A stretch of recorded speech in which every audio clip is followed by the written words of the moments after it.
আগামী 15 এবং 16ই ফেব্রুয়ারি মহাশিবরাত্রি। অত্যন্ত পবিত্র একটি দিন এবং এই দিনটার মাহাত্ম্য তো আমরা সকলেই কম বেশি জানি।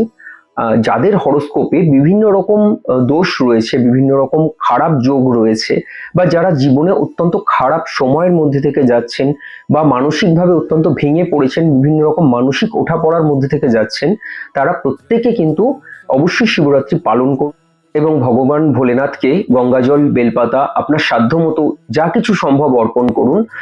আলাদা করে কিন্তু বিশেষ কিছু করার প্রয়োজন নেই। অবশ্যই বিশেষ কিছু করতে পারেন আপনার ইচ্ছে হলে, কিন্তু ভগবান ভোলেনাথ কিন্তু শুধুমাত্র একটা বেলপাতাতেই ভক্তের তুষ্ট হয়ে যান। কাজেই মনে অত্যন্ত ভক্তি ভরে ভগবানের কাছে এই দিন প্রার্থনা করুন। আপনার যাবতীয় যা কিছু কষ্ট, যা কিছু সমস্যা, সব তিনিই পারেন সবকিছু নিরাময় করে দিতে। তাই এরকম একটি পবিত্র দিনে আপনারা প্রত্যেকে ভগবান ভোলেনাথের পুজো করুন এবং তার আশীর্বাদ নিয়ে আপনাদের জীবনকে সাফল্যমণ্ডিত করুন এবং হরোস্কোপে যাবতীয় যে খারাপ যা কিছু রয়েছে সমস্ত খারাপ থেকে মুক্ত হয়ে উঠুন। ওম নমঃ শিবায়।